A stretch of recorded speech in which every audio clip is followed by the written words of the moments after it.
கார்த்திகை முடிஞ்சு பொங்கலே வரப்போகுது. அப்பா! ஜனவரி தொடங்குனது தான் தெரியும். டிசம்பரே முடிஞ்சிருச்சு. இனி அடுத்த வருஷம் பொங்கல் திருநாளுக்கு பார்க்கலாம். அப்பா! இந்த விளக்க நீங்க அடுத்த நாளே தேய்ச்சு கழுவி வச்சுருங்க. கரி பிடிச்சு போய் இருக்குது. அடுத்த வருஷம் தேய்க்கையில ரொம்ப கஷ்டமா இருக்கு.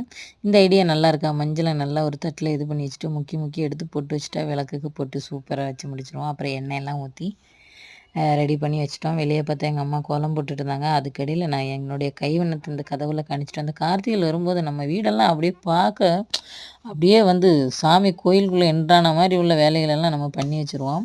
இதுக்கிடையில கொழுக்கட்டைன்னு ஒண்ணு பண்ண ஆரம்பிச்சோம். பட் எல்லாரும் சாமிக்கு வச்சுட்டு தான் விளக்கு பொருத்த ஆரம்பிப்பாங்க. ஆனா நாங்க கொழுக்கட்டை வச்சு செஞ்சு திங்கிறதுக்கே 11 மணி ஆயிருச்சு. அதுக்கு முன்னாடி விளக்கெல்லாம் பொருத்திட்டோம். இது முன் வாசல், அது பின் வாசல்.